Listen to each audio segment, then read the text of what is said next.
Hello, everyone. Welcome to IMPROVATE's Defense and Cyber Conference. Israel is well known throughout the world as a pioneer in defense technologies. We are proud to present solutions that we know can improve the security of free nations. We established IMPROVATE as a platform for cooperation and business development.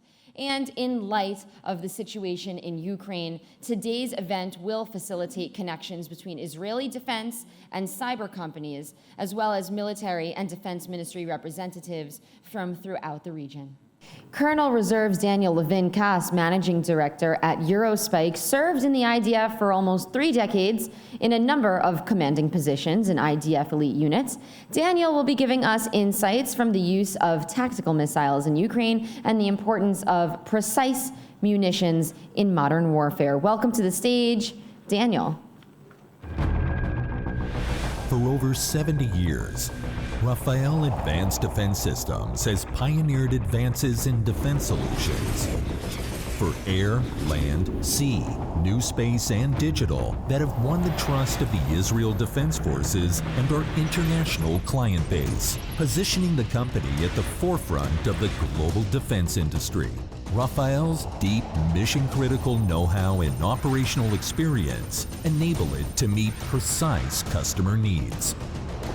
Delivering disruptive, high-end technologies to counter evolving threats, our R&D teams leverage their technological ingenuity and combat-proven solutions to enable a dynamic response and rapid development for today's complex battlefields.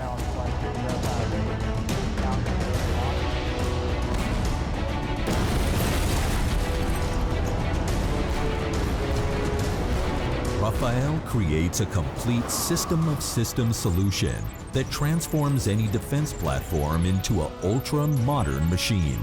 Net-centric, net-enabled systems and weapons ensure battle space domination and mission success. Our people, our most valuable asset.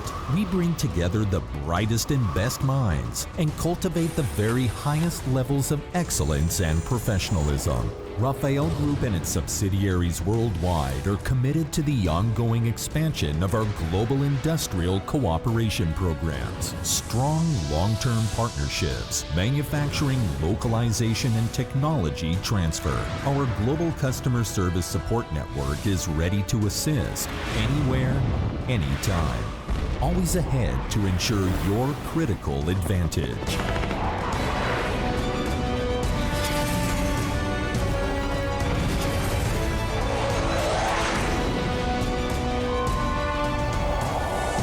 Rafael, smart and to the point.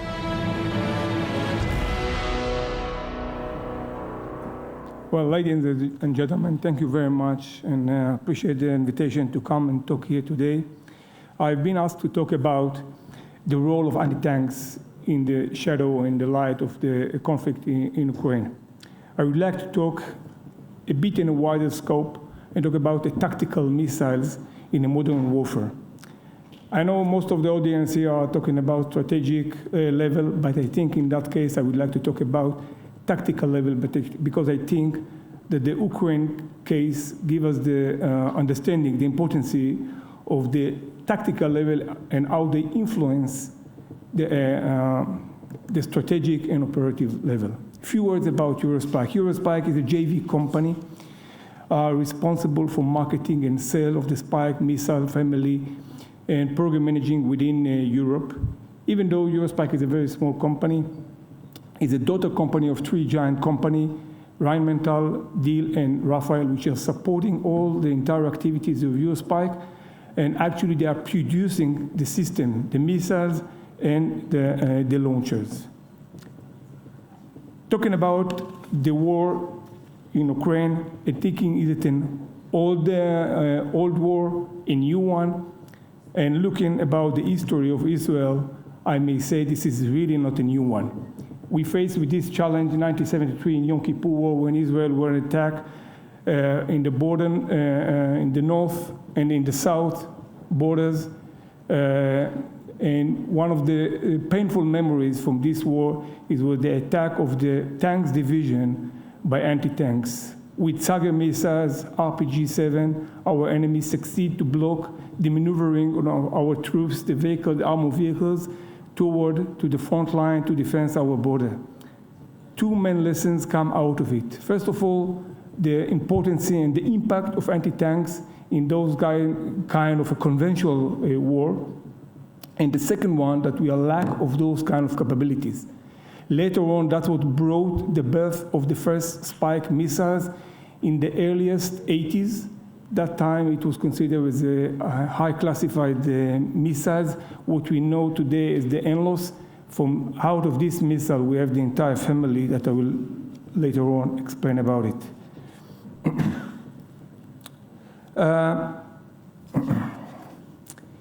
Since then, I think the tactical missile, the anti-tanks missiles, becoming more and more dominant, and we can see several examples, like in Nagorno-Karabakh, Syrian civil war, Chechnya war, even in our case, in Second Lebanon War, how the enemies and how they're using this kind for any type or any kind of missions. Somehow, the invasion to Ukraine looked as a surprise, but I'm quite sure that at least one side have been prepared for that much in advance. But what really surprising me, and as been discussed in this panel now before, is how the Russian doctrine didn't change. They keep fixed forms. They are depends on the logistics, and they try to improvise solution during the war, like the sunroof they put on the tanks just to avoid the tandem war. And actually, there were too much confidence on their capabilities. In this slide, we can see two lists. One is the Russian tanks, and I'm talking focus on the anti-tanks and the tanks. Of course, there are some other capabilities that have been involved there. And on the other side, we can see the list of the anti-tanks capabilities. And with these relatively small, cheap, simple, cheaper, the Ukrainians succeed to block and to stop the invasion of Russia, of the maneuvering of the Russians' troops, at least so far. And without putting figures here, you can realize how expensive it is to getting all this fleet of tanks, all those divisions, compared to anti-tanks. A short calculation can show that with one tanks, we can establish a company of anti-tanks, precise guided missile, the most innovation one, one company which including like 60 missiles and 6 launcher. This is comparable for one tank. The main conclusion, and it's quite difficult to analyze exactly what has really happened there. I was based mainly about some movies, some other intelligence, to see what is really going on in Ukraine. And the first thing is the surprise. The Russians were very surprising. Can you put the movie, please? It was very surprising what they really found in Ukraine. And you can see in a very easy way, they actually block and they just turn around and go back from the direction they arrived. The second thing is the short-range engagement. You can see in the coming movie. Look on the left side, please. No, the movie before, yeah? The second one? Yeah. Look, in very short range, I think it was less than 100 meters. 2 missiles only. There was the first one, the second one will come. They put a chaos, helpless of the Russian side, it just ran away. Only 2 missiles stopped a long convoy of tanks. The second thing is improvising. I think the Ukraine received an advanced missiles like the Javelin, NLO, and operated, please, in intuitive way, without experience, but they really did the job. Very impressive. What they achieved with that? Next one, please. Yep. Yep. Simplicity. They try to operate it in a very simple way, in a very small geographic region, by small troops, like in a guerrilla or troops. Another example of improvising solutions, just stopping tanks and with the small groups. They didn't have a very sophisticated CONOPS or doctrine. They just used an ambush scenarios and attacked on the flanks, and it really did the job. So the main conclusion, which I think is the tactical missile have the potential to stop invasion of a great momentum and of significant threat to enemy maneuver and supply lines. What next? One of the main things that we are realizing is this is the next step of the Russians. They are maneuvering, or they are moving in a different way, much slower, with a lot of massive fire accompanied the maneuvering divisions by rockets and artillery. And this is changing the game in somehow. By the way, this picture is an open field after a massive bombing of artillery and rockets in Ukraine. Sometimes it's difficult to understand what we are seeing in this picture. This is the way. So it will need another capabilities, a new capabilities of a long range, a standoff range, to stop and to block this kind of artillery. The range, the artillery they are using now, it's about 10 to 20 kilometer range, and they have the capability of a massive numbers of munition. This is an example of a different kind of targets. This is an antenna firing a missiles. By the way, the operator, the gunner here, is very professional to hit target in that a very small one, and meaning that in the future we will have to engage in much more sophisticated target, not only tanks. There are many others challenging for the tactical missile to engage with. Sensor to shooter, and as Matan, my colleague, discussed here about the needs of UAVs, need of sensor to detect target and to initiate target for the missiles in a long range without line of sight, with no line of sight, and to keep on following high-value target, following moving target. We will need this kind of capability, sensor to shooter. We're already there. Organic independence capabilities, I think that the structure of the unit need to be a full organic with all the capabilities oriented to the relevant echelon and to relevant mission, and to have the ability to close the loop from A to Z by themselves, and reducing hierarchy and bureaucratic in that regard. And same of how to organize the unit. The unit need to be organized in a specific structure for build up the forces, and sometimes in the need to operate or execute a mission, not necessarily, but it will help because it's professional.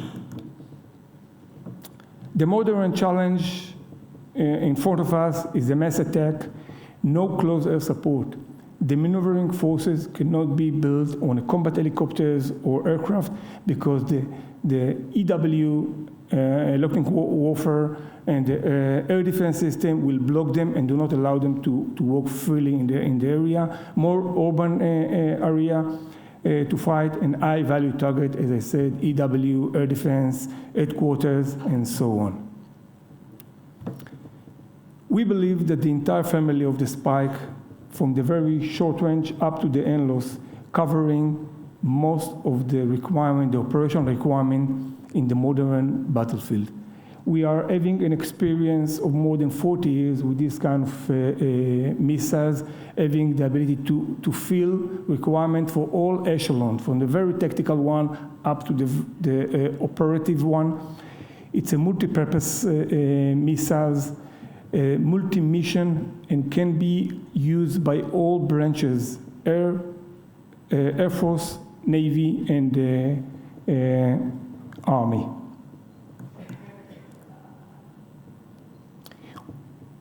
We have 40, not 36, by the way, it's 40 customers worldwide, and we are very proud of it.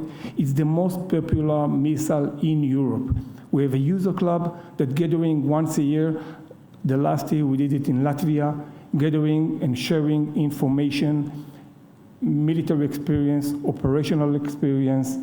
We already deliver more than 37,000 missiles and been fired more than 7,000 missiles. Some of the missiles are having the second version of them, like the Spike LR, we have LR2, ER2, and the NLOS, we have the fifth generation of the fifth version of the fifth generation, and lately we disclosed in the user club the sixth generation of the Spike NLOS, and I will be more than happy to elaborate later about the system. Just to short explanation, what is mean electro-optical superiority and what is mean electro-optical missile.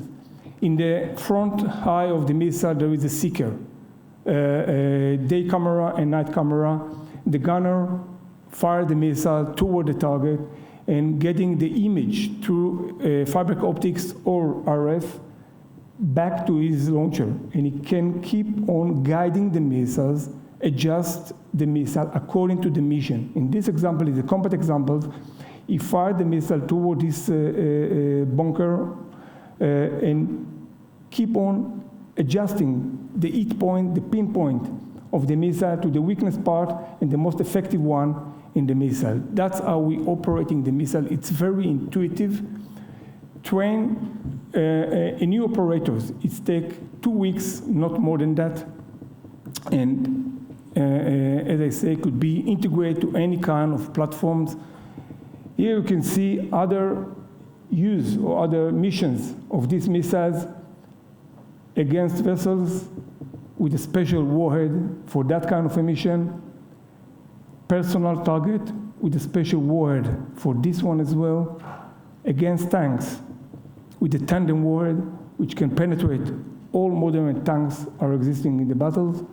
And for special mission, this is another combat movie to stop or to hit this kind of target. In the analog of Ghostbusters, there is a tank busters or other kind of a busters.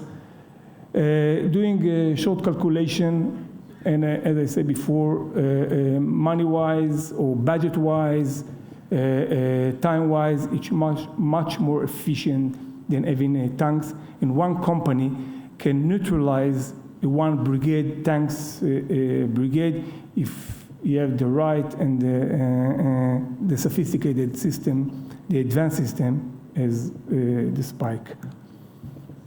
Thank you very much, and have a good one.